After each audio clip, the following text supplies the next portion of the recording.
Hello and welcome back to another EDH deck tech idea. Today we are taking a look at Nadu Winged Wisdom. It is a 3 mana 3/4 with flying, and creatures you control have, whenever this creature becomes the target of a spell or ability, reveal the top card of your library. If it's a land card, put it onto the battlefield, otherwise put it into your hand. This ability triggers only twice each turn.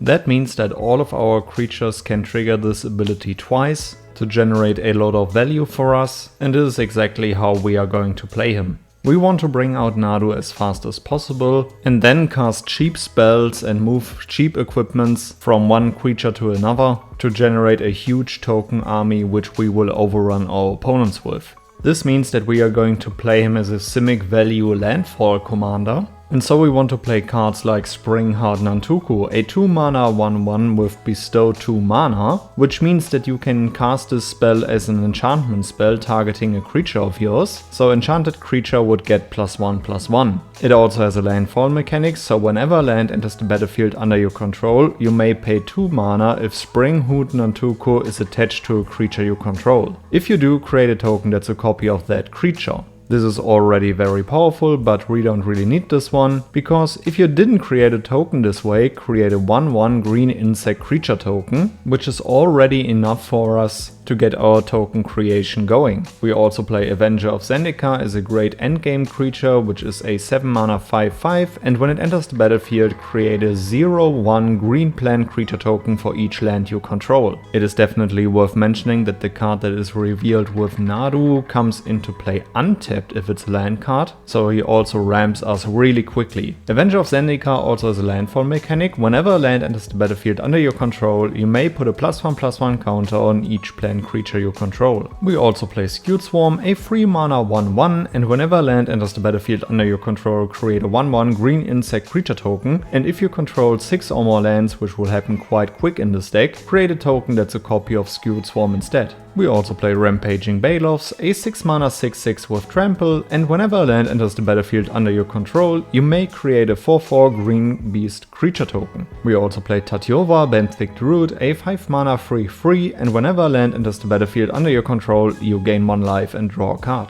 Another creature that can win us the game on the spot is Tatyova, Steward of Tides. A 3 mana 3/3 and land creatures you control have flying. Whenever a land enters the battlefield under your control, and if you control 7 or more lands, up to 1 target land you control becomes a 3/3 elemental creature with haste, and it's still a land. It is worth mentioning that the land has haste, so if we can chain Nadu's ability together, we can win on the spot. If we ain't winning with Tatyova in the same turn, we can still fire off a few overrun effects. For example, Finale of Devastation, a 2 green and X sorcery, and search your library and or graveyard for a creature card with mana value X or less and put it onto the battlefield. If you search your library this way, shuffle it. If X is 10 or more, creatures you control get +X/+X and gain haste until end of turn. This works really well in our deck as Nadu ramps us really heavily, and if we can fire Finale off with X equals 10 or more, our creatures will get haste. We can also play Triumph of the Hordes, a 4 mana sorcery. Until end of turn, creatures you control get +1/+1 and gain trample and infect.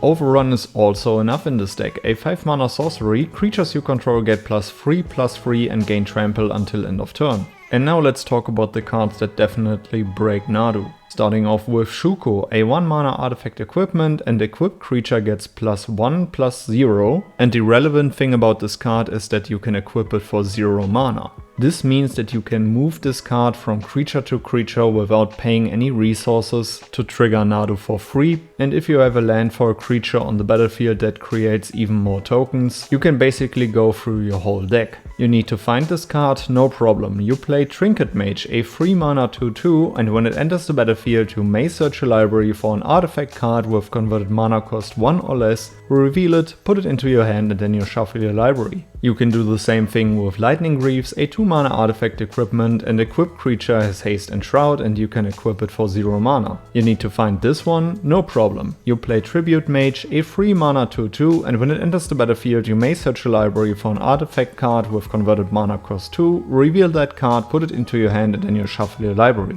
If you manage to flicker Nadu, you reset his ability, so you can start this chain all over again. This is why we play a few flicker effects, for example Displacer Kitten, a 4 mana 2/2, and whenever you cast a non-creature spell, exile up to one target non-land permanent you control, then return that card to the battlefield under its owner's control. As Lightning Greaves and Shuku are really important for you, Displacer Kitten is also a great protection engine, as it flickers a non-land permanent, so if your opponents want to interact with your cheap equipments, you can just flicker them by casting a cheap spell. You also play Ghostly Flicker, a 3 mana instant, exile 2 target artifacts, creatures and or lands you control, then return those cards to the battlefield under your control. Another great protection spell is Teferi's Time Twist, a 2 mana instant, exile target permanent you control, return that card to the battlefield under its owner's control at the beginning of the next end step. If it enters the battlefield as a creature, it enters with an additional +1/+1 counter.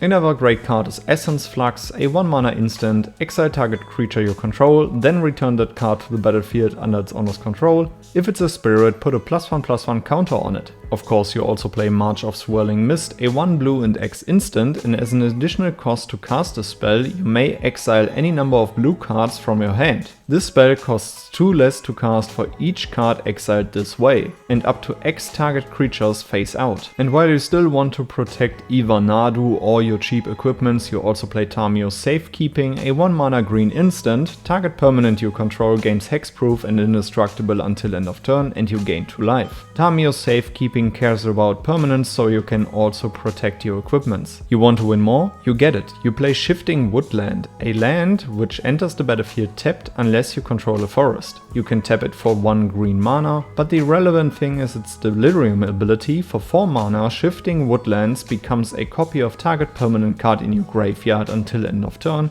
Activate only if there are 4 or more card types among cards in your graveyard. If it happens that your opponents are able to remove your equipments, you can use Shifting Woodlands to keep your chain going and most likely win the game. Tatyova is the only overrun effect that immediately gives all of your creatures haste, so you can also play Concordant Crossroads, a 1 green world enchantment and all creatures have haste. This deck can easily flood the board with a bunch of tokens in one turn, and when you reveal Concordant Crossroads into your hand, you can cast it for 1 mana and immediately overrun your opponents. And last but not least, you play Laboratory Maniac, a 3 mana 2/2, and if you would draw a card while your library has no cards in it, you win the game. It happens quite often that you simply go through your whole deck within 1 turn, so after that all you have to do is cast a Lab Maniac, bring it onto the battlefield, cast a cheap card draw spell and win the game on the spot.